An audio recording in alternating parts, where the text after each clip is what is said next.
Hey, what's up, you guys? My name is Grace Lauren Taylor, and you are listening to episode 7 of the TraumaYouTube podcast. Thank you so much for joining us.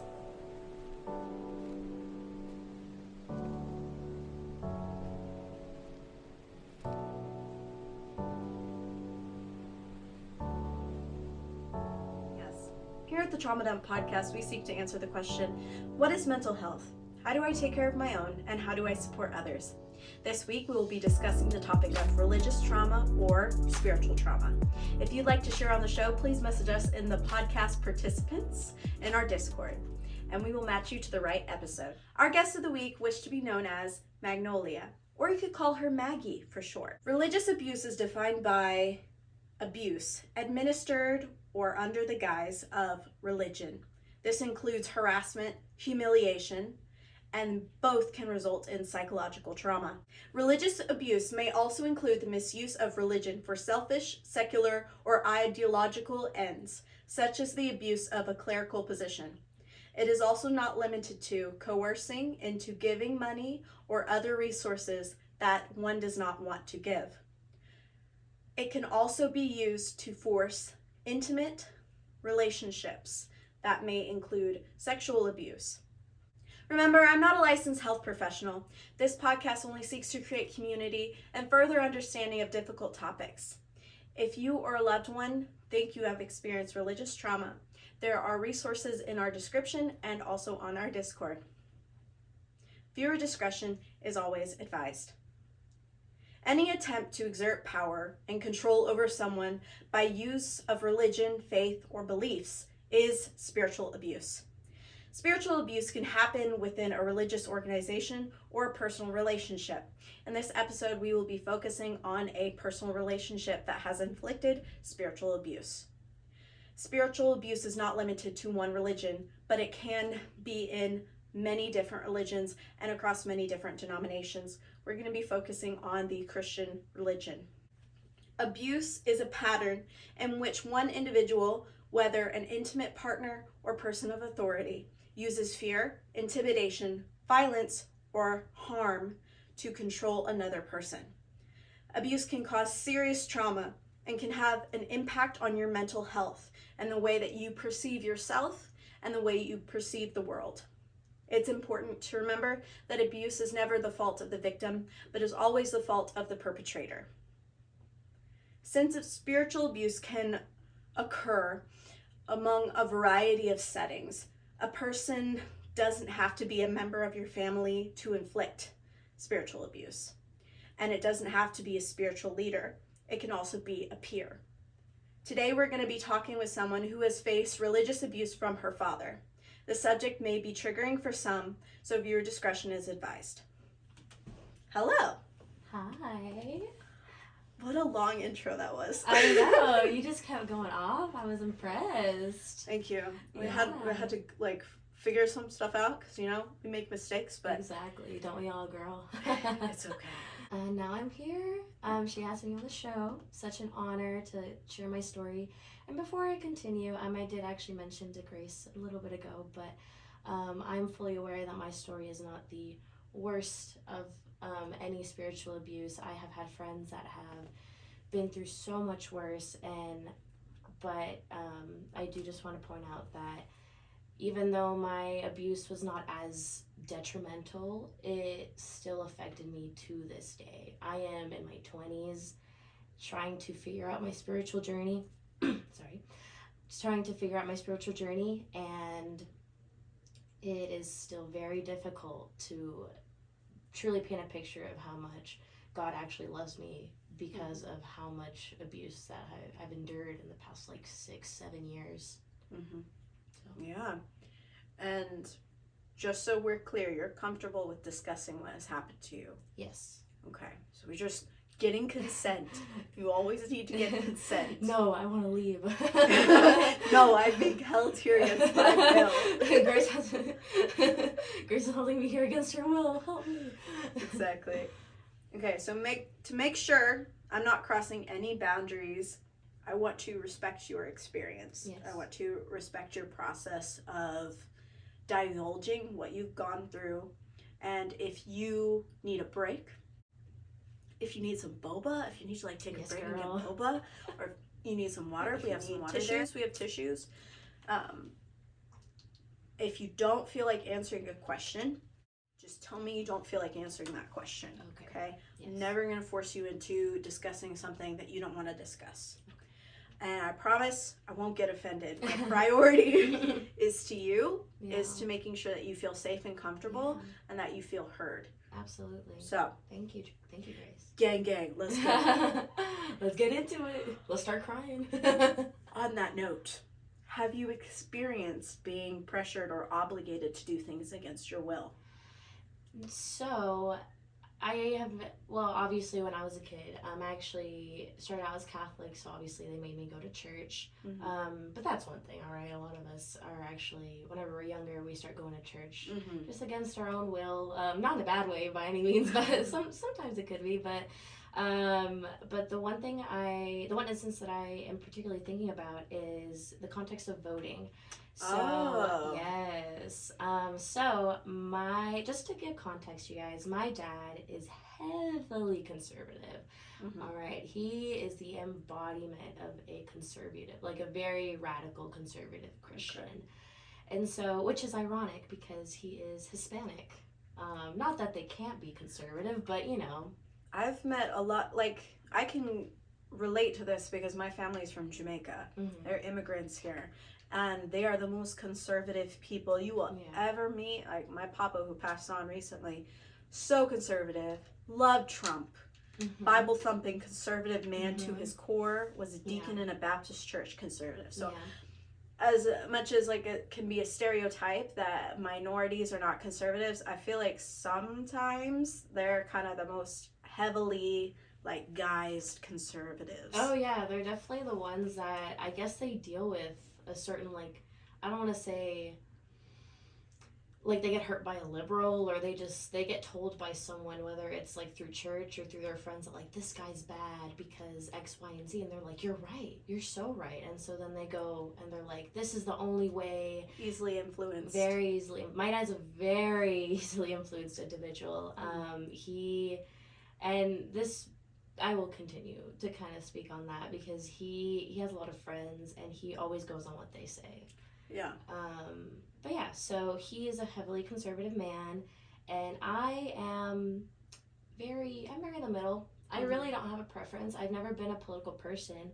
But when I first started, like when I was 18, first able to vote, I was heavily on the Democratic side, just because I'm very much an individual that's about loving everyone, helping who we can.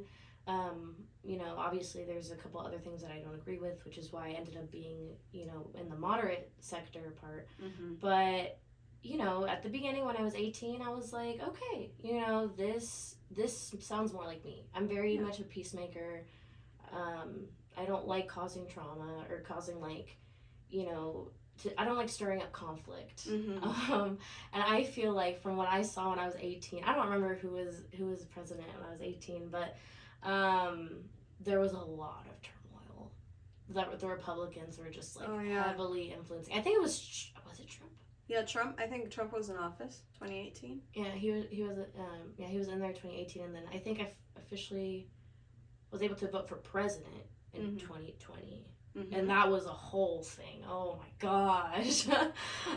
That's a whole episode in itself at that point. But so at the point, so it first started when I was 18, and it was just like our little, you know, congressmen and congresswomen and stuff, and like district leads and all that. Whenever presidential elections come, you usually are able to pick between Democratic or Republican, like simultaneously. Like you don't have to at the beginning be like, okay, are you gonna vote Republican or Democrat? And that's it. Like you can select individual candidates. Like individual candidates. And so that's why the presidential one I was fine with, because like no one needs to, you know, no one needs to know. Like maybe if I'm like, I don't really follow with either of them, I'm just gonna choose somebody from the Green Party, you know, stuff like that. So yeah, when it came to like the smaller elections, you know, my dad was like, you should vote. And I'm like, sure, you know, why not? Like, it's my first time voting. I really didn't know what to expect. I'm really not a person who does my research on, you know, my political leaders. So I was like, you know what, let's just go to see. And so I remember the question coming up, that was like, are you going to vote Democratic or Republican? And I was like, like, I don't know what to do because I knew my dad wanted me to pick Republican. Yeah. So I was like, you know what? I'm gonna go with my heart because this is my vote. This is what I'm sorry. I'm like, this is my vote. Mm-hmm. And so I'm gonna choose what I want. Mm-hmm. You know, because that's something that at least my dad and my mom told me was like, hey, this vote is yours. Like, no one else can take the right of speech away from you. So I was like, okay, I'll choose Democrat. So I went through, I chose my peeps, and that was it. And so later on, when I got home, my dad was like, hey, you know, how was voting? I was like, oh, it was good. He was like, who'd you vote for? And I was like, instant infringement. Yes, I was like, you know, I remember back in high school, they told us that nobody needs to know who you voted for. Yeah. And I remember that very vividly because it's our own, like, we don't need to tell anyone that. Like, that's none of their business, first of all. Mm-hmm. It's our right, you know, we don't have to tell anyone, you know, unless you want to, like, unless you feel comfortable, but I really didn't feel comfortable for obvious reasons. And so I was like, oh, I don't really feel comfortable, like, that's my vote. And he just instantly just started attacking, was like, you voted for Democrats, didn't you? You voted for the devil. You're anti-God. Like, devil? It was, yeah. I remember very vividly in those smaller elections, he would just tell me, like, you voted anti-God, didn't you? Like, just straight up saying, like, this particular party is just the Antichrist. Basically. Antichrist. Yeah. Democrats all Antichrist. Yes. Yes. So big announcement, guys. All Democrats are the Antichrist. Yes. So I just remember, like, feeling so attacked for my values because I just personally do not believe in everything that the Republicans or the Democrats want, right? So it was pretty hard for me to, like, get up the next time that there was an election and vote. It really was. I just remember, like, each time that the elections would come, I would just start to cringe because I did not want to deal with arguing again or just I don't want to keep doing the same cycle because I already know how he is. You became conflict avoidant. Yeah, absolutely. And so that's one of the things that to answer your question, is he made me feel like I had to vote because obviously, you know, the little elections, he would be like, "Are you gonna go vote?" I'm like, "No, I'm not gonna go vote." And he's like, "Why? It's your civil duty. It's your right." Like, all of this stuff, and I'm like, I just don't feel like arguing with you right now. Like, I really don't feel like dealing with all of that. And I just remember being so conflicted in each and every single one of those elections that I think every time I would go, because eventually he just guilt tripped me. It was less like he was making me and more just like, you're a bad person if you don't. Like, you're wasting your civil liberties. And my mom was kind of doing the same thing because she's an immigrant. She does not have the right to vote. And so she's like, it's a privilege to vote. And of course I know what she's talking about. Of course I respect that. I mean, she probably wants to vote. And so I think it was partially just like me loving my mom so much. And I'm like, okay, I'm gonna go vote. I'm gonna get myself out of bed. I'm gonna vote.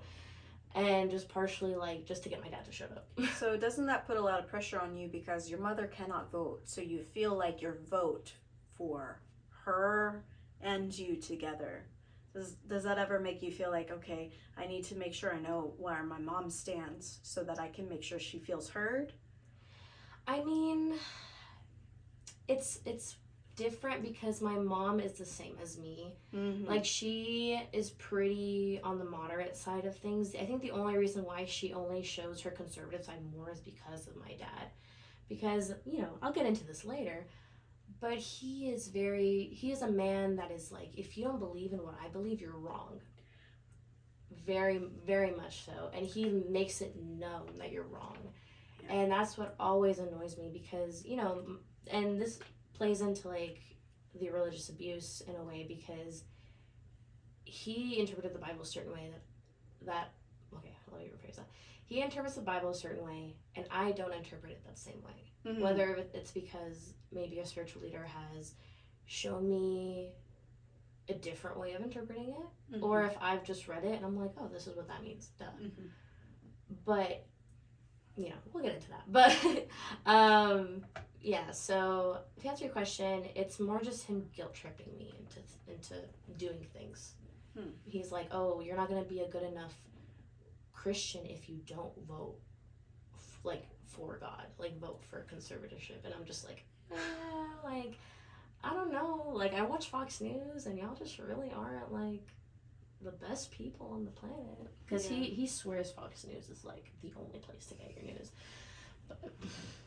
So he associates the Republican Party with the most God-forward party, keeping Jesus in everything, making sure we know the 10 Commandments in our schools type beat.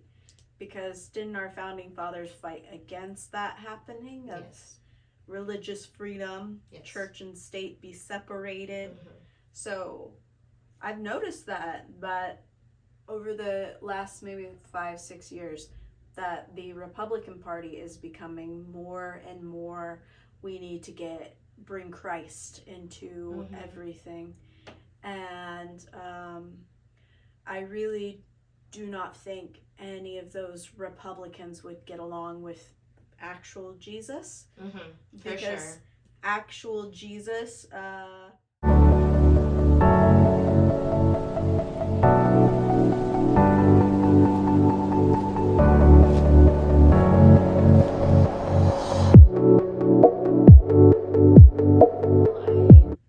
always knew I had to wait till marriage, and then I actually started actively having sex in high school, but it wasn't healthy. None of it was healthy. There's a point in time when you are with someone for a long time that it could be beneficial to have sex with them, and I totally agree with that, honestly. But when I was in high school, it was just these little boyfriends that I would have, and it was just the most unhealthy habit that I created.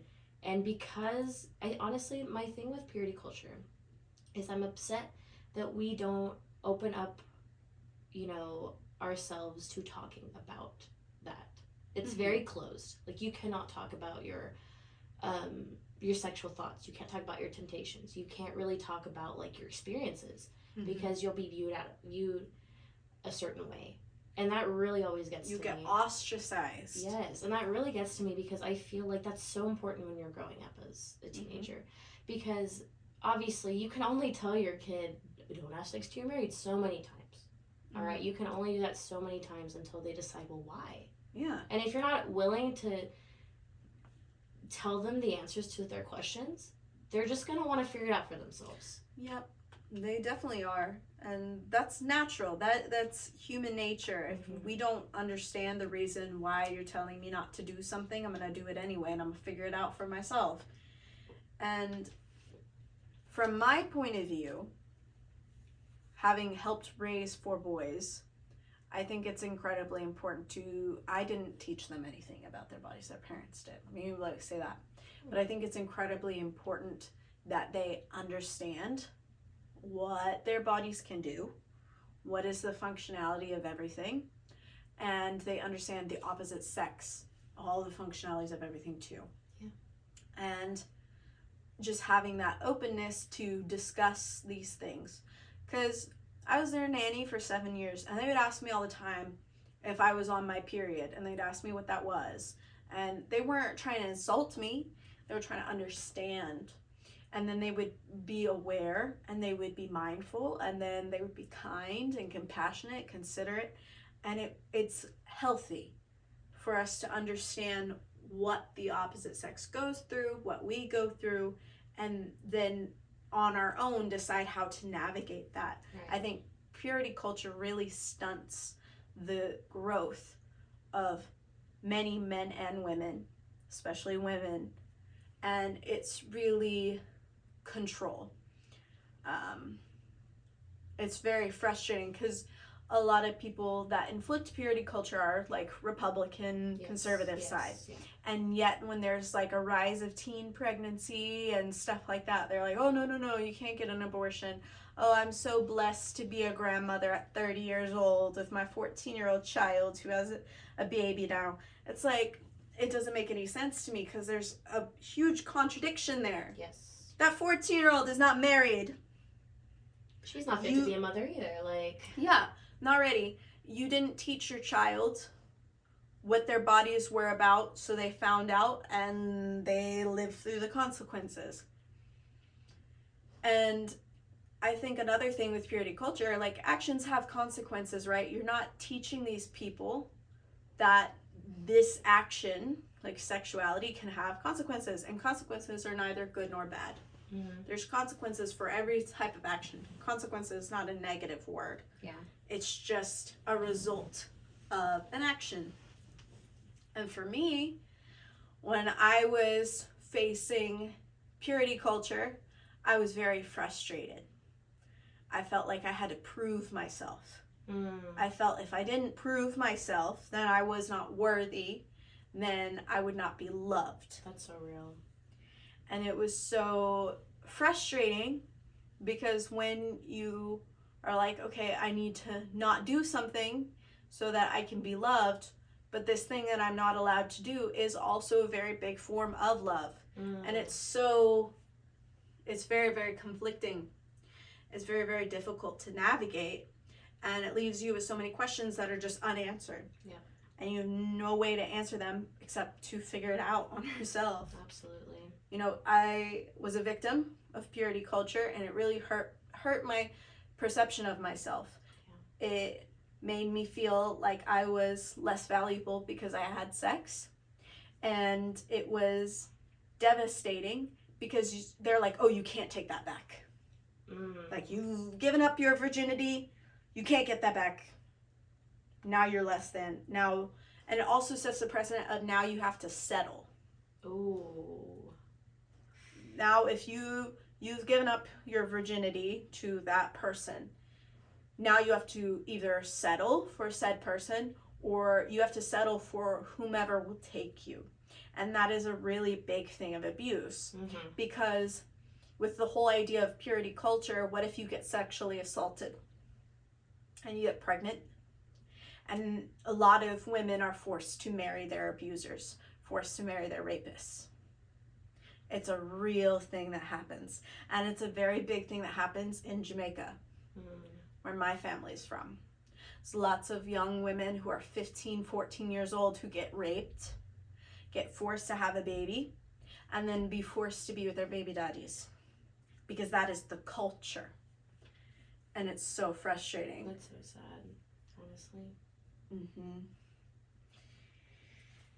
Whenever I also think of religious spiritual abuse, I think of preventing when I think of spiritual abuse, I think of preventing an individual from being themselves.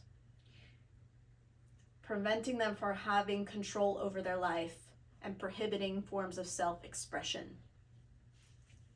How does that make you feel? Do you ever feel like you're being prohibited from expressing yourself? I mean, I like to think so, yeah, because ever since I was little, I've always been such a curious child. I love hearing everyone's input on stuff, and that is a good and bad thing, because growing up, you know, you're so curious, but it could also be like, oh, they don't like this, maybe I shouldn't do that. I definitely feel like I've molded myself into what my dad thinks I should be. So like when we first started going to church, just a bit like of a backstory, he became Christian back in like 2014, maybe a little bit earlier, I can't really remember. He became a Christian back in 2014, and he immediately just started going to like a non-denominational church. And I've, you know, growing up Catholic, we eventually just like, you know, got out of the church, out of the regular Catholic church, and we went straight to this other church. And I was like, I don't really know what to do here, you know? But immediately he just had such high expectations for me and my sister. He wanted us to serve. He wanted us to go to youth group. And, that's a good, that can be a good thing. But at the same time, it also felt like it was, if you don't go to youth group, you are not honoring me. You're not honoring your father. You don't want what God has for you, stuff like that. And of course, I am grateful that I ended up going to these, to these groups. But at the same time, I felt like the way that he brought that up upon me was just so, like, it brought so much shame to me of, like, okay, I have to go to these things or else he'll, like, tell me that I'm less than. And that's kind of where it started. I mean, even to this day now, like, if I have a certain opinion on something, like how, I don't want to get into voting again. I'm trying to think of something else. Like gay marriage. All right. Yeah. Huge division in gay marriage when it comes to religion. And I have never been a person to be against it. Mm-hmm. Honestly, love is beautiful. I believe that God is the ultimate form of love, and if the whole world was just full of people that just loved the person they loved, it would be just another piece of heaven, honestly. Mm-hmm. And so I've never been one to, A, be really against it, and B, condemn anyone for, for being gay or for marrying the love of their life who was the same sex. But when I would tell my dad this, like, he shouldn't be, he has his opinions on stuff, and he says, like, oh, those homos, like, they shouldn't be walking around trying to, like, spread, what would he say? Oh my gosh, he says some strange things sometimes. But he would just say, like, they shouldn't be going around, like, showing themselves off like that. Like, they saying how they're just so demonic for bringing this onto their kids and all of this stuff. And I would just kind of think to myself, I'm like, they're just trying to be themselves. Like, isn't that the whole point of, like, God made us a certain way, he wanted us to be our most authentic versions of ourselves, and is that not, what they are doing? Mm-hmm. And it was just always very confusing because, I would have these ideas on, for instance, gay marriage, and I would just say, you know what, Dad, you're right. Like, obviously now it's different, but at the time I was like, no, you're right. And so I just completely, like, did a 180 on my ideas, and I just switched it because I trusted him, right? He, like, was the first to become Christian in our family, and I was like, you know what, he's my dad, he knows what he's talking about, he goes to connect groups, like, okay, yeah, he knows what he's talking about. But with years of just continuous, he would just constantly, like, beat me and my sister with just shame and guilt over things that, to me, honestly, didn't matter. Mm-hmm. And he made it just this huge deal in saying, like, for instance, he's actually a raging alcoholic. Mm-hmm. All right. He met God in a drunken fit. Yeah, so what an interesting way to meet Jesus. Yes. So it was now that I think about it, I'm like, that's such a weird way. I feel like he was hallucinating. I don't know. But he was, like, heavily drunk, and he just was like, God, you're not real. Like, if you're real, like, show yourself. And he showed himself to him, and he's been a Christian ever since. But one thing I didn't mention at the beginning is that most of the religious abuse comes when he is heavily drunk. Now, of course, I mean, when we're talking about, like, specific things like voting, he has his own idea. He's like, you should be voting for this. Like, that's one thing, right? Obviously, he still has those ideas when he's sober, but when he's drunk, it's a whole different level.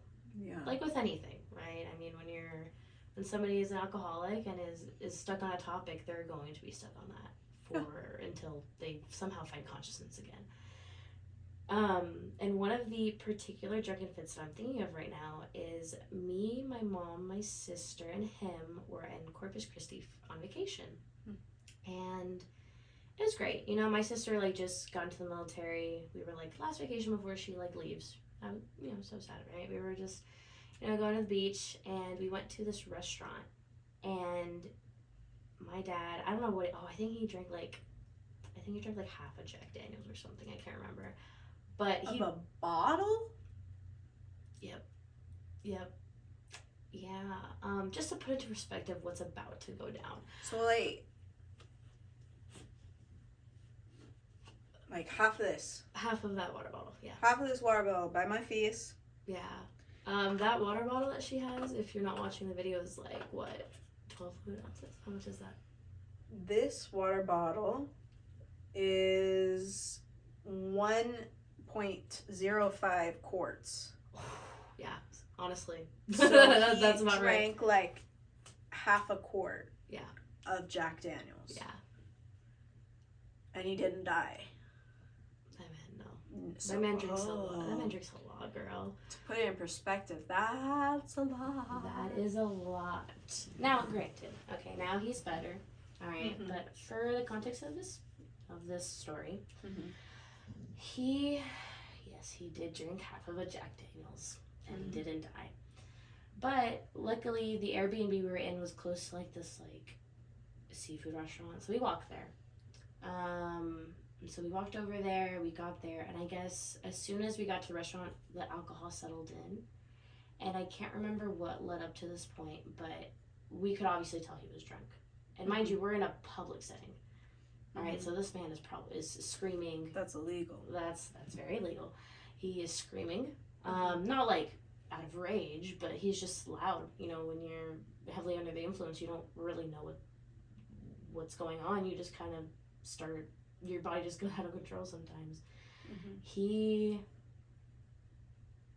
so at the time, me and my sister, I can't remember I think I just turned 18, so, you know, about the time whenever I started voting.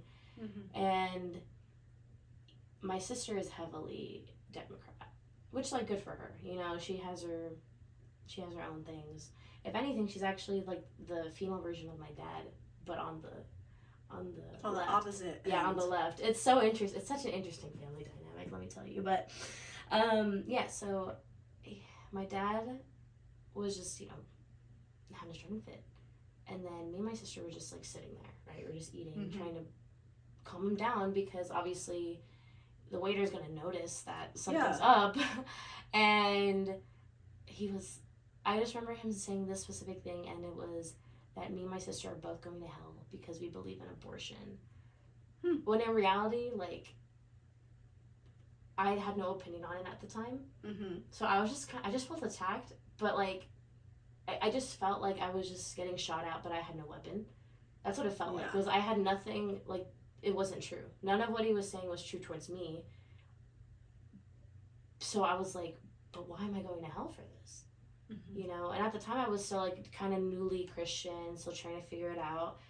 And I was like, what, you know, why am I going to hell? Why, you know, how can I avoid that, and like all this stuff? And I just felt so sad. It sent like a fear response to you, because you really value your father's opinion, and you value his input, and to be condemned by your own parent so horribly, when it, you know, it's not your views, it's not your opinion. He's just straight up condemning his own daughter for no reason. Yeah.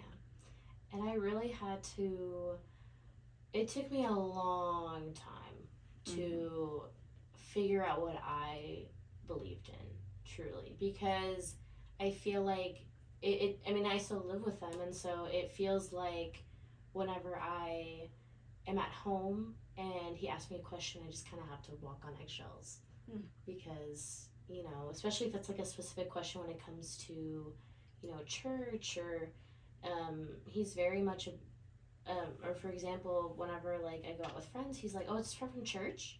And whenever I'm like, no, and they're like, you shouldn't be hanging out with those people, like, if they don't go to church, like this, that, and whatever. And I'm just like, I mean, they're still my friends, you know. I just always feel like I have to like lie to him, just to avoid the conflict at this point, because, and even another example is I have a wedding in September with my best friend is getting married to her fiance, and they're gay. And I was so excited to go, but I was telling my mom, and I was like, yeah, I have a wedding, but I don't really know how to tell Dad, because he's gonna start freaking out. He's gonna start saying that I believe in all of these things and whatever. And she was like, just don't mention it to him. And that's what it seems like, is I have to gatekeep, and I have to lie to him. And I just hate that. I hate that that's the reality of it. I actually have a journal entry here, if I can find it real quick, where I can't remember what's specifically happened, but I know exactly what the feeling is like. Yeah.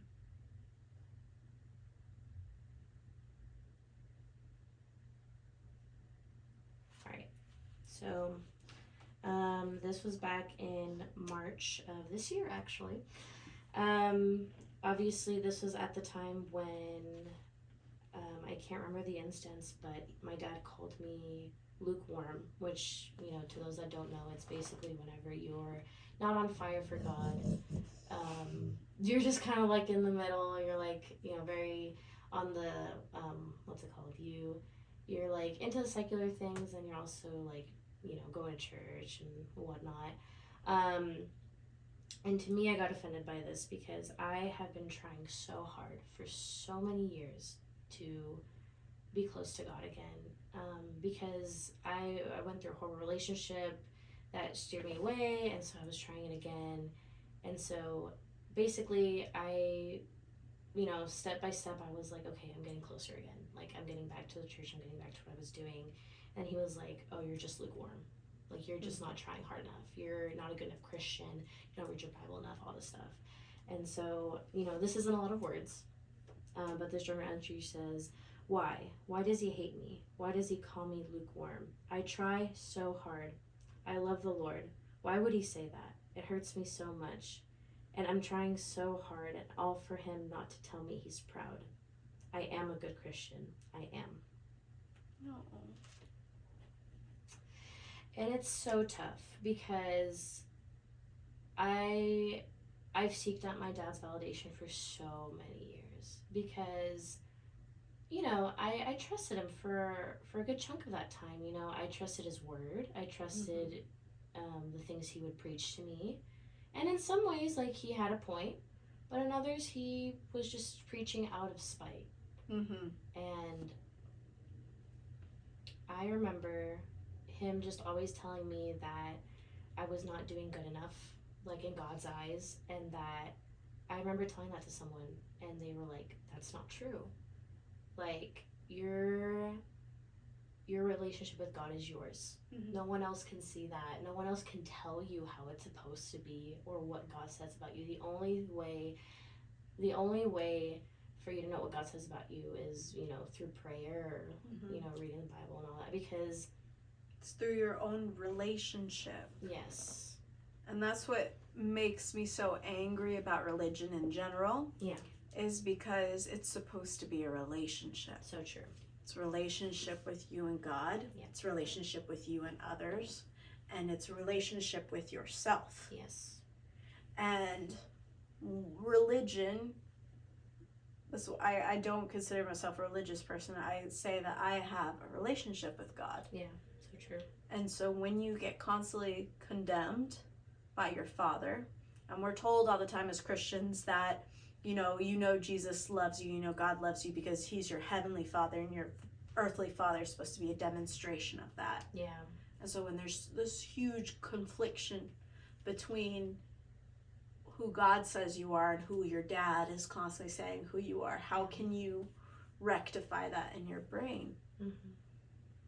Yeah, and I actually remember this sermon a while ago that a pastor from my church preach, and it was basically saying how a lot of us a lot of us struggle with our relationship with Jesus because of our relationship with our Heavenly Father.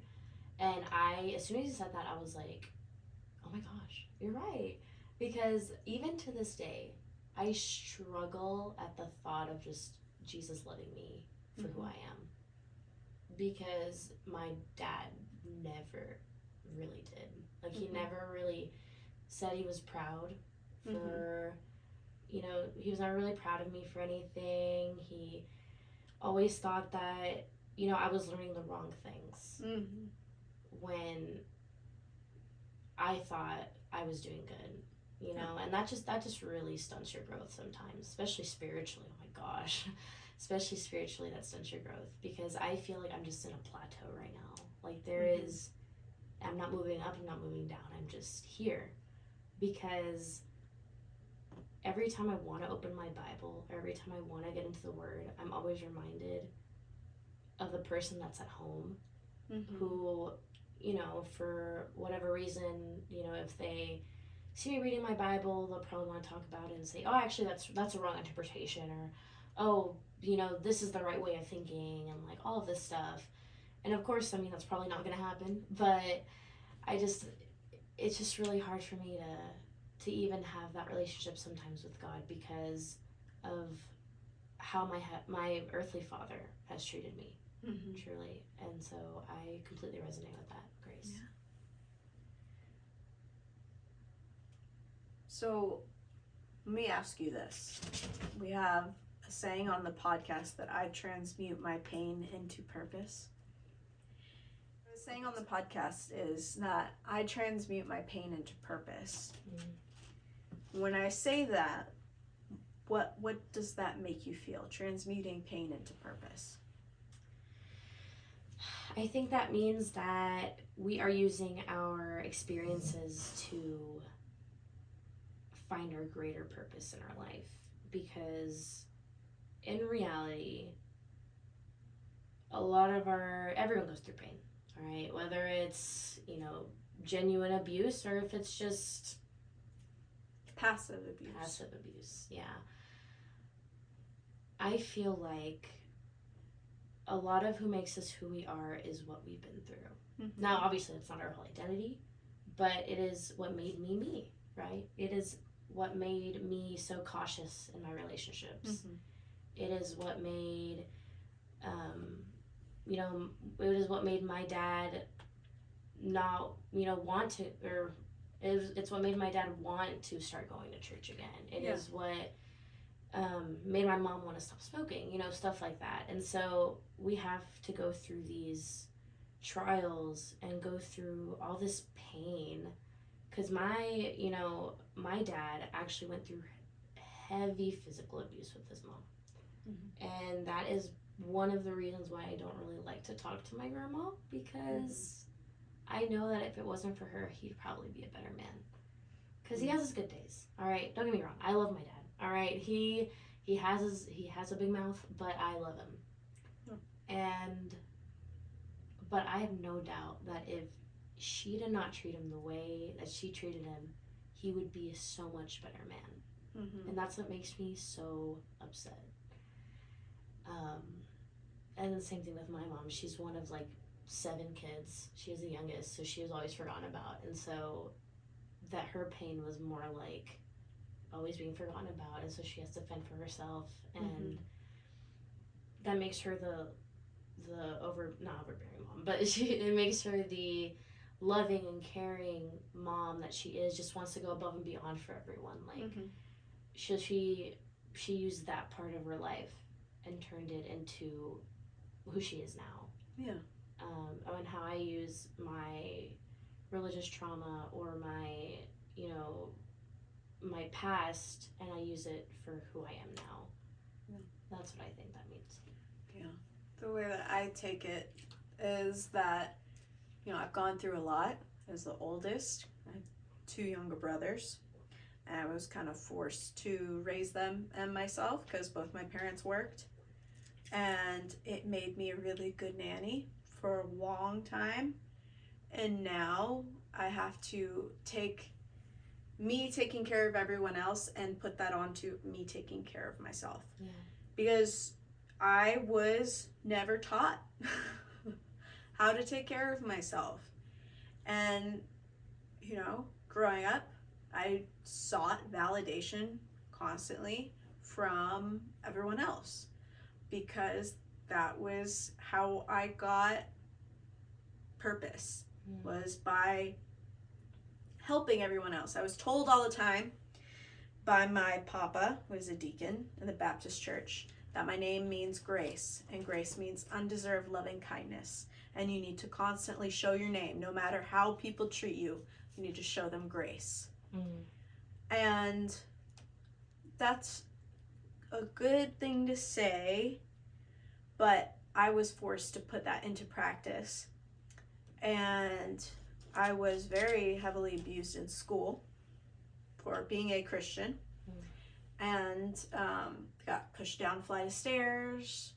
They cut off my hair. I wore a tiny Bible on my lanyard because we had to wear lanyards back then, and it was a real Bible it was a whole Bible. It was just that big, and they would constantly try to rip it off my lanyard, and my papa would always tell me, show grace, show grace, show grace, and it put me in a position where I could never go to a teacher and say, hey, I'm being bullied. And so my mom constantly transferred me schools. I went to 14 different schools growing up.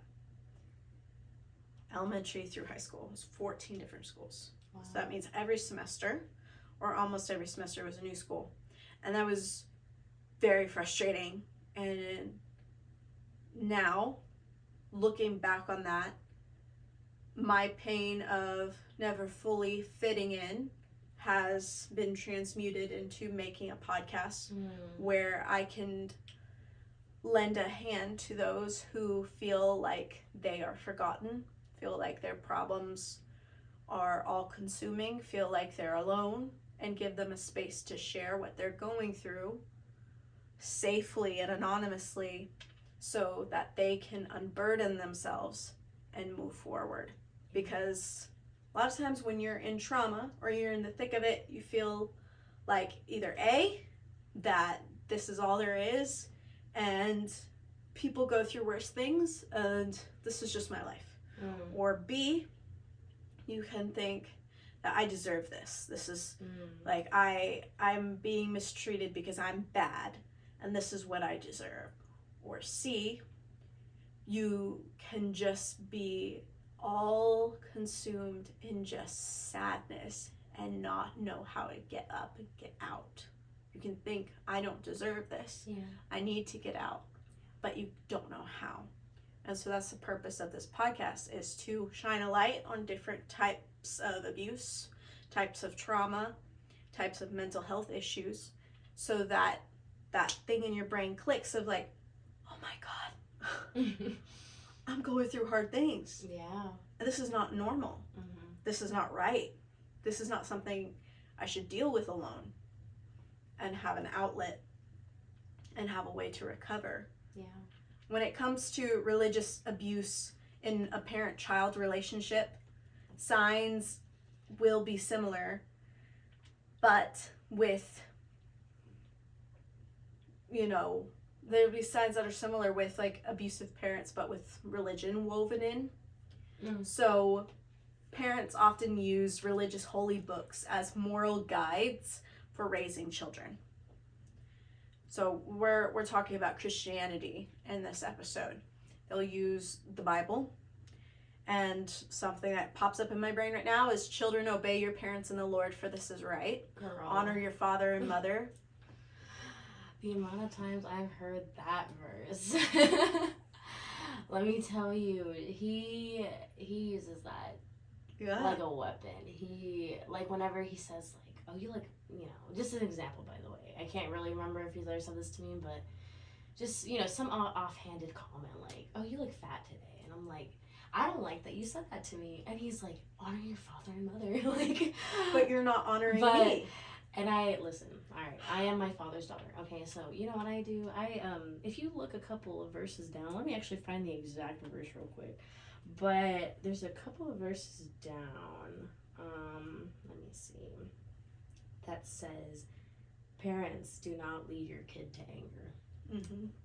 So, yeah, I always use that on him. It's true, though. It is. He constantly, And I'm not even joking. Like, I thought it was just him, like, nonchalantly. Like, he doesn't know that he's doing it. But now, the more that I notice it, he genuinely wants to stir up conflict in the house. Mm-hmm. Like, it's just whether it's... He wants to get a rise out of you. Yeah. It's either, like... He listens to my mom. And now, listen, I love my mother. Mm-hmm. No one is ever touching my mother. So a lot of the turmoil we go through is because he says stuff about my mom. Mm-hmm. And I'm like, you cannot talk to my mom like that. And the verse I love to use for that is honor your wife like Jesus did with the church. Mm-hmm. And because that was his bride, right? And so I just get so angry. But yeah, he loves to, like, for some reason he loves to come after my mom's family and is like, oh, your mom, her mom, for context, passed away. My grandma passed away. Mm-hmm. And he just loves to say some offhanded comment about my grandma. And she gets obviously upset. And then he starts saying all these things. And I get upset with him. And he's like, you're supposed to honor your mom and dad. Like, what's wrong with you? And I'm like, yeah, but you're not supposed to lead your kids to anger. You're not supposed to lead. You're supposed to lead the house with grace and with love. Mm-hmm. It's reactionary abuse. Yeah. It's reactionary abuse is whenever you are it's gaslighting. You're trying to get a rise out of someone, and then you take a step back and you're like, well, look how you're behaving. Mm. Look how you're reacting. Like, this is unbecoming of you. Why would you act that way? That's unbecoming. My brother, Nathan. Hi, Nathan. He uses reactionary abuse all the time, but not always in a very abusive way. I call it reactionary abuse because that's what it is. He likes to stir the pot, as it were, and then, like, always step back and be like, see, this is why you're crazy. And it'll just be over the stupidest things. Just the stupidest things. Just like say for instance, if I bought like something funny and I'm showing it to him, and then he'll just be like, why would you waste your money like that?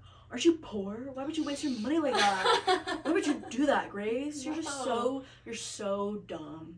You're wasting your money. You're wasting your resources on something that won't even bring you joy. That doesn't even spark joy in me. I'm getting like really mad at him. He's like, see, you need to calm down. You're getting too much. You're up here when you need to be down here. Nathan is punching the air right now. Nathan's punching the air. Yeah, that's reactionary abuse. But a lot of family use Bibles to guide their children along the right path, right? And so excessive physical punishment is another one. Yeah. Guilt tripping, or not allowing a child to question their parents' authority. That's a really big one. Yes. And not allowing the child to question religion or the religion that they're in. Yeah. If a child has questions about their religion, about like, well, what does this Bible verse mean? They can also use reactionary abuse, getting angry at that child, and then child being like, what's happening? Mm-hmm. Well, you just don't understand. You're never going to understand because you're a child. It's above us. It's the ways of God. We'll never understand it. Yeah. Some examples of spiritual abuse towards children by parents include encouraging single-minded thinking children. Yeah. Creating an us versus them with politics. Yeah. Oh, yeah. With also like anything, like mentality in children, us versus them. Yes, Gigi. Gigi agrees. Yeah. Like saying that, we are good Christians and those are the bad atheists. We don't want you to involve yourself with sinful things that those atheists believe in. Yeah. Preventing children from learning about their faiths, like having an active relationship with God, because a lot of times if you have control over your faith, you're going to question their faith. You're going to question their beliefs. Yeah. They don't want to be questioned. Mm-hmm. Another one is forcing children to participate in spiritual rituals, like how you were saying that you were forced to serve, and if you didn't serve, you felt less than. Blaming children for their sinful behaviors as opposed to using appropriate discipline measures. Justifying the use of excessive corporal punishment. It's a really big one. Yeah. Withholding proper medical care in favor of prayer alone. I have Stop. faced this. My dad does this too.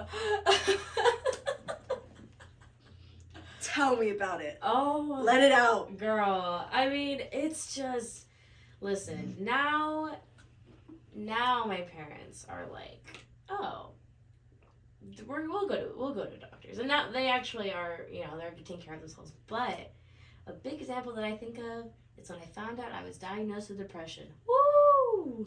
And they were like, you just need to pray it off. Yes. They're like, you just don't have a close enough relationship with God. You're You just need surrounded by to pray. demons. Yeah. There's just a demon in you that you have to pray out. Like, it was ridiculous. And I remember going through that and I was like, I don't know what to do. Is it really just that I'm a bad Christian? Like, is it really? Because this was at the time when I just, I left my parents' church, went to my own church, and I found out I had depression. I was like, huh. But I then was educated a bit more on it, and that it could be genetics. All right. So my grandma on my dad's side has heavy depression, and so I have a feeling that it's partially from that. It's also, very trauma based. So obviously everything I've been through with my parents, being SA'd, all the relationship trauma I've been through, like it's all of it. And I just remember. With me particularly, when I got diagnosed with depression, they were like, you don't need medicine. Like, I remember, because it's pretty bad. Like, I knew it was bad whenever I realized that I did pray it away, if you will, quote unquote. And it was still very present. There was not a lot I could do. Obviously, some lifestyle changes probably would have been beneficial. But at the time, it was just not in the cards for me. Yeah. So I was like, meds are a good temporary measure right now. And I just remember my mom withholding my meds from me. Like, she went to the store, because I got them at my closest pharmacy, and she went to the pharmacy and was trying to grab my meds, but I made sure that they never gave them to her. They always have to ID me every time I get my meds, just so it doesn't happen. Now, she hasn't done that ever. She's never actually grabbed them, but it was good that I did that, just in case. And then my dad is like, you don't need those meds. God is the ultimate healer, which, granted, yes. Sure. He will heal. But sometimes God decides not to. But what my therapist told me was, sometimes God provides you with the resources to heal. And I love that. Because when I first started therapy, I remember telling her that I feel like I'm just ashamed that I have to take these meds. I feel like God's telling me not to take these meds. I feel like, I'm less of a Christian because I'm not relying on God for, for healing. And she was like, well, sometimes God provides us with the resources to heal us, whether that is therapy, community, medication. And I have lived by that ever since then. And so I always go about life that way. So if I ever need to go to the doctor and there's a diagnosis, I'm not just going to be like, God, take it away. I mean, obviously, yes, I will, pray and be like, please, help heal me. But I'm not just going to never go to the doctor again. Yeah. And just hope it heals. That's just not how I am. Yeah. And my parents constantly tried to hammer that in me. My mom is diabetic. And so she never took care of herself, never went to the doctor. And it got to a point that she ended up having to go to the hospital because her blood sugar was so high that I can't remember what they used, but they drew blood, they put it on the meter, and it was so high that the meter could not even read it. Yeah. And so they had to take her, to the hospital, had to get her insulin, and ever since then she realized I have to go to the doctor. Yeah. Because your body is so important. It's such an important we were talking about religion, just it's important for our spiritual selves, for one, but also just for our bodies on this earth. We have to take care of it. God, always says that the bodies are temple, and we have to take care of it. And that's not just for sex. A lot of people love to use that verse particularly for oh, you can't let anyone in, you can't, this, that, or whatever, but it's also just taking care of yourself, taking care of what you eat, taking care of like how much water you drink, making sure you go to the doctor yearly. That's what I think that means, and that's what I feel like it should mean, because our bodies are so important. And a lot of us, some of us that either go through like mental health crisis, or even those who are a bit older, they kind of just give up on their body, and it takes such a huge strain on them. And then my dad, he started going back to the doctor, but before then, what happened was he actually stopped cold turkey on alcohol. Now, I don't know if you know this, but when you stop cold turkey on alcohol, that could be pretty deadly. So what happened is he stopped cold turkey on alcohol because, we told him, like, you have to stop. And we've told him this for years, but eventually he was like, okay, fine, I'll stop. He just stopped cold turkey one day, and that night he had a seizure and went to the hospital. And ever since then, he realized that he needs to check up on himself and check on his body. Now, he's still a little bit like iffy about it. He really doesn't want to go to the doctor. But he's starting to notice now that it's important to take care of yourself. Yeah.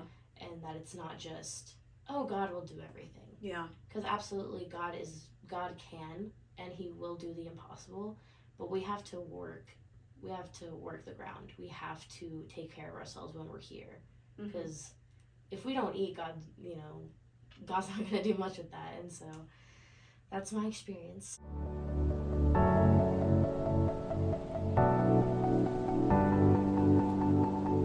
Back. We are live. This is part 2 for Grace Lauren Taylor editing purposes. Hi me. Hi me in the future. I'm so sorry you have to go through this, but you can do it. You can do it, Grace. You can do it. Okay. We were talking about healing process. So, this podcast's purpose is to identify trauma and how we can help heal ourselves and help heal others. Trauma isn't who you are, it's what you go through. So, with all of that to be considered, what we have gone through in this podcast, this long podcast, yes, would you consider what you've gone through as trauma? I do. It is not the worst thing. I know that I've had friends who have been directly hurt by the church, by the leaders, and so I understand that my trauma is definitely validated, even though it's not directly in line with maybe a church leader or the church itself. But I'm aware that what I've been through is traumatic, that it is something that'll be with me throughout the rest of my life, that it is what made me the way I am. Well, I guess I'm reading the little poster back there. Trauma isn't who you are, it is what you go through. So it's not necessarily who I am, but it is the things that I have gone through that help shape me. Yeah. Maybe help shape me in a way where I'm careful, during certain things, or whenever I do hear it from someone else, maybe them saying the same things that my dad has been saying, that I don't take it to heart. That type of thing. Yeah. What has your healing process consisted of? A lot of community. Now, I still have my episodes where I isolate myself. But overall, it's been a lot of just spending time with the people I love. And it reigns true even today. Whenever it gets too much to be at home, I go out with friends, I spend time by myself, or what have you. But it's also looked like taking initiative for myself and going to counseling, getting my meds, actually realizing that what I'm going through isn't normal, and that I have to work through it. I can't go over anything. I can't, avoid it, because the more I avoid it, the more it's just going to build up. And so to me, that I'm still in the healing process. Yeah. I feel like I will never be completely out of it. But I've definitely improved so much, because now a lot of it now is just, if he does, yes, Gigi, yes. If he does say a comment that I know it's not true, I know that that's not what God says about me. That's not what the people in my life even say about me. That none of it is true. That it's all just, it's something that he's saying in order to make himself feel superior. Yeah. So that's where I'm at.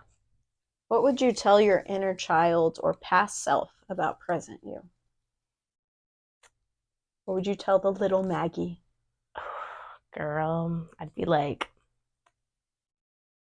Maggie, the world isn't what you think it is. I remember when I was little, just thinking that life was just going to be beautiful, right?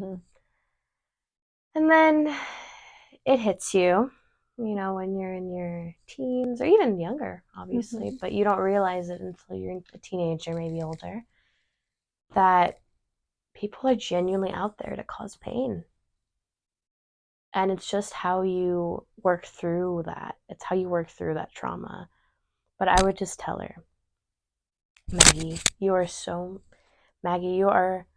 much more powerful than what they tell you. You are worth so much more than what they say about you. You're so loved. I feel like when we're younger, we're so oblivious to just the bad in this world. Yeah. I think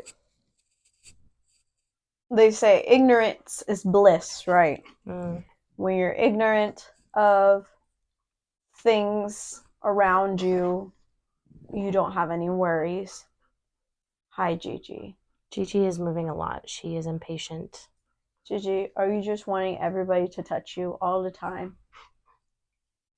Yeah. I started petting her and she immediately stopped. Yeah. Stopped panting so loud. Are you a hoa? Yeah. I like pets.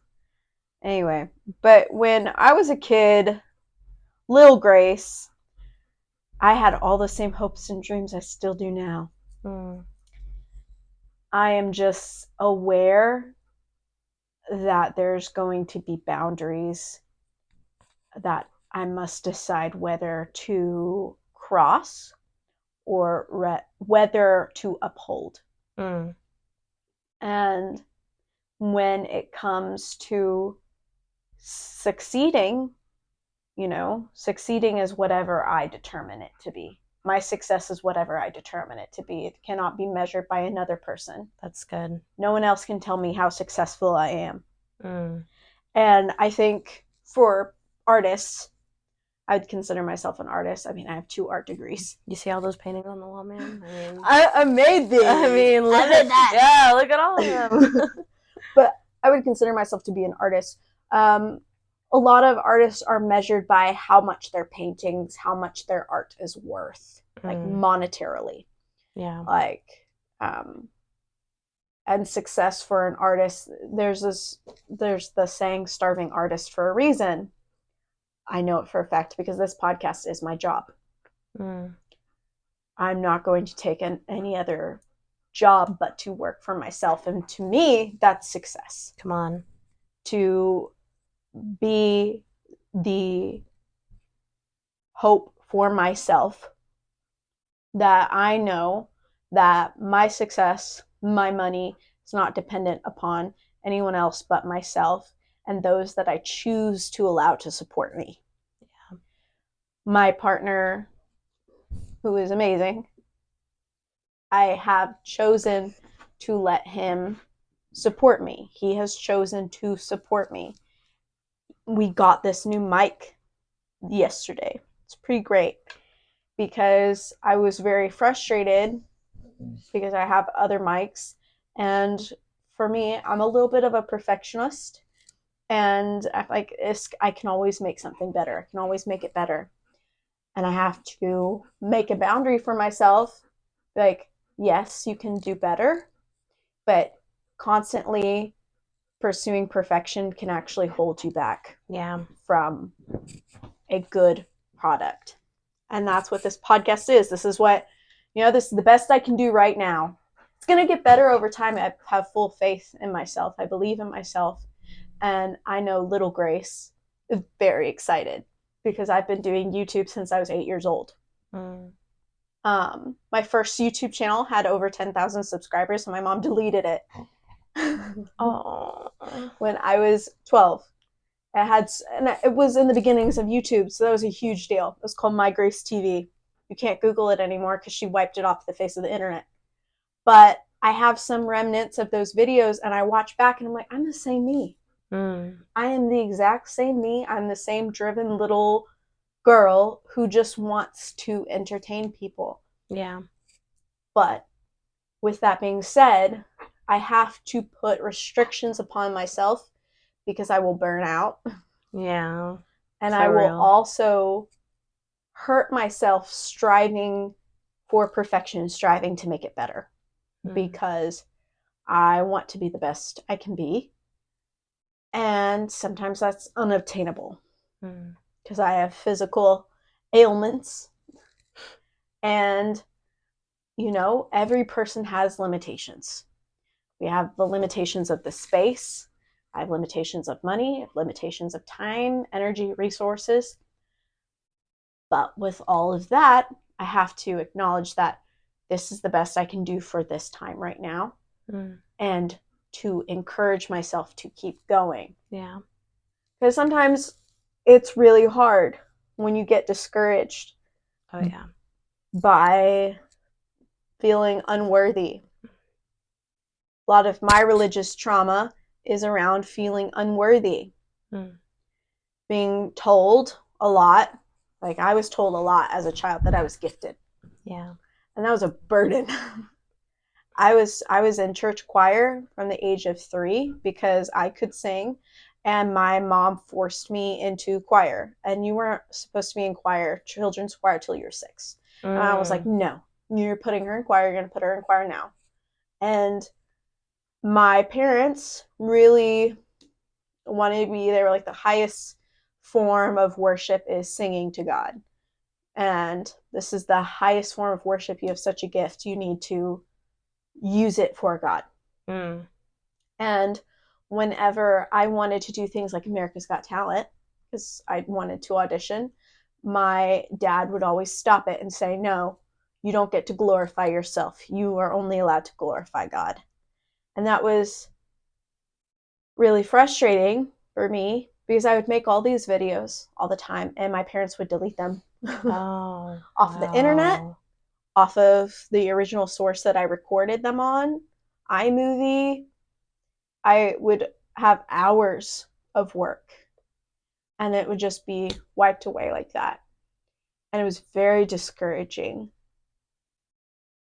because this has always been what I've wanted to do. Right. And now older Grace is enabled to do it.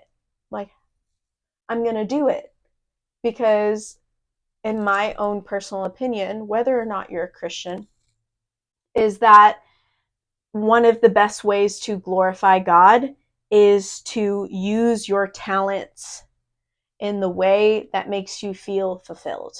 Yeah. And I'm not talking about selfishly, because there are some people that will, go up on worship team and they'll be doing it selfishly because they want to be watched, they want to be viewed, they want to be appreciated. I've really never had that feeling of wanting to be appreciated. I just want to be seen. And it was always so frustrating for me growing up in the Baptist church was I was very talented, but they would tell me that I was being braggadocious, is the word they would use. Oh, wow. If I ever got a solo, because according to them, my level was higher than all the other children. And so if they allowed me to have a solo, it would make the other children look bad. And so I was never allowed to have solos. And that boggled my mind as a kid because I wasn't wanting to put the light on me. Like, I just wanted to perform. I just wanted to sing. You just love doing it. I just liked it. I just really appreciated being up on the stage. I've never had stage fright. I've never been nervous about anything like that. I just wanted to perform. And there was these adults in the church, First Baptist Dallas. If you feel called out, this is to you. Not you calling out the church. Yeah, First Baptist Dallas, this is for you. The leader in day one, this is for you, calling out. One of the leaders wouldn't let me have any parts in the Christmas productions, which were over the top, because they would rather give it to the deacons' children, number one, because the deacons, had sway. And then number two, I had this one church leader who pulled me aside and said, you would just make the show all about you. And so we're not going to have you in this year's production. Oh my gosh. I was 14. The audacity. I was 14 years old. I had done the weeks of practice, right? I was there every single day. Mm-hmm. And then when it finally came up for solo auditions, and I did my audition, and he looked me in the eyes and said, you're not going to get a solo. And I was like, why? And he said, because you would make it all about you. And we're here to glorify God.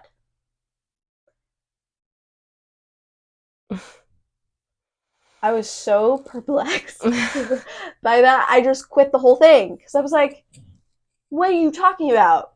I just quit the whole thing. Honestly, good choice. I was so frustrated. What would you want to tell the viewers about recovering from religious abuse?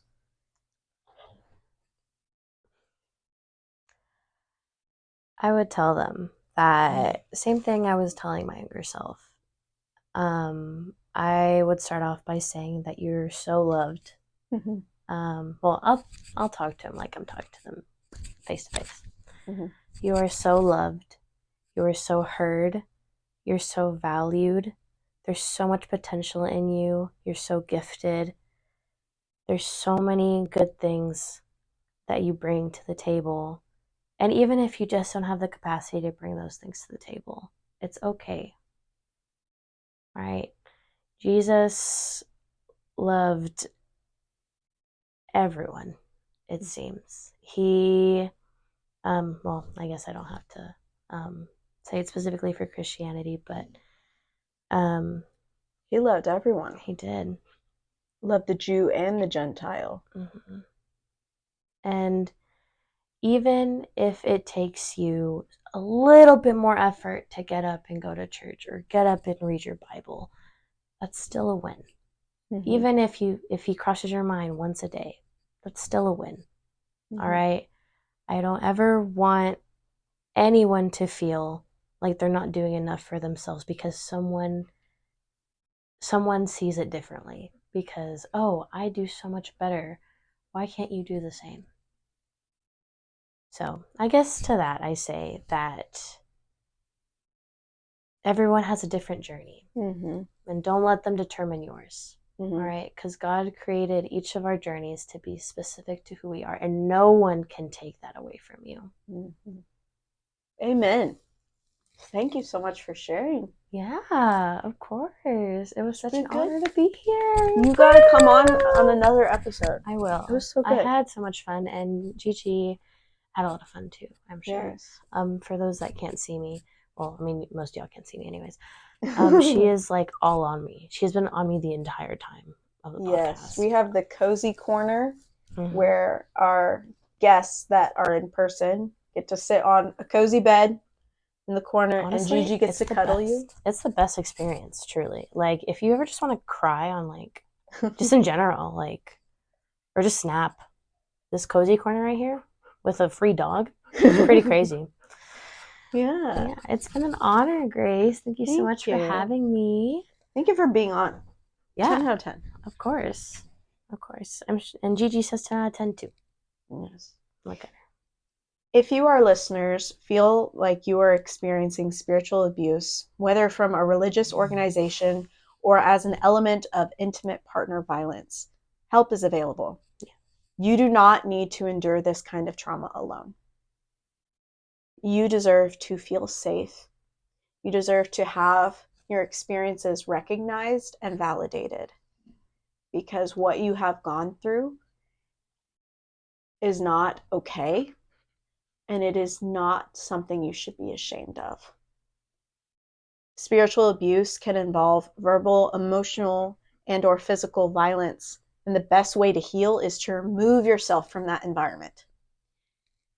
There's a saying that you can't heal in an environment that made you sick in the first place. Wow. So if you are being abused for your faith, or if you are being abused for your lack of faith, the best thing you can do for yourself is to remove yourself from that environment. If you need support, resources are in the description of the videos on YouTube, on Spotify, and on Apple Podcasts. And we also have a lot of resources in our Discord. Seeking help within your faith community could be a good place to start if you're in a religiously abusive romantic relationship. If you are being controlled in a religiously abusive relationship in general, whether it's from your parents, your partners, your friends, your grandparents, your social circle, it's helpful to get assistance from those in your faith, and it's also helpful to get assistance from those outside of your faith. They can help you get a different perspective on what you're experiencing. Attending therapy, faith-based counseling in particular, is a very good way to begin your healing process as you leave a spiritually abusive situation. A therapist can listen without judgment and help you sort out your feelings and regain emotional and physical stability. A faith-based counselor can incorporate or leave out a faith-based approach, depending upon your preference. You can explore online therapist directories in the description to find the right therapist for your needs. All right, we're going to do the meme of the week later because the Discord cannot decide on which meme. But we have to spin the wheel. At the end of every episode, we spin our wheel of emotions to find out a new feeling and how it correlates to trauma. Let's go. All right, we got surprise, confused.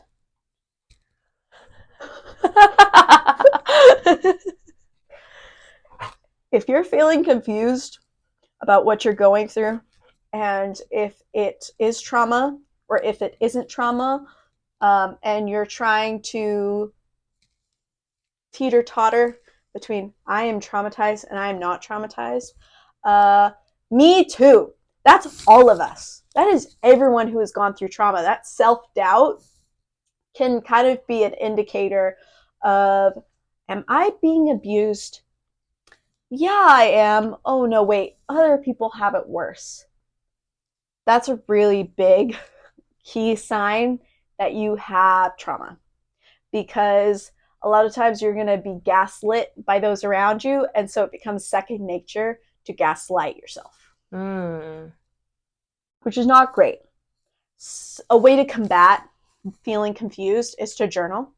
Is to journal your experiences and then talk about it either with a therapist or a mutually exclusive friend and say, I am struggling with this. What are your thoughts on it? Believe me, it will help you a lot. All right. Special thanks goes out to all of our Discord users. You guys are the best, and your encouragement has helped me heal from my trauma and has helped other people heal. So I just want to say thank you so much to you on our Discord and to you guys on our Discord from the bottom of my heart. If you'd like to support the podcast, we have a Patreon. Different tiers can give you a bracelet like one of these. And we also have stickers. Give me one of those. We have stickers! Woo! So if you donate on our Patreon, you can get a sticker. We also have t-shirts. We have lots of merch that I've designed myself. So yeah, if you'd like to support the show, it would be really helpful because I don't have a job. Go do it, guys. Go do it. Support her. She's doing so much for you guys. Thank you. So please like and subscribe and share it with your best people, your friends, and those you think may be going through some hard times. Sometimes this can be the boost. If they're feeling confused about what they're going through, they can correlate it and then start the healing process.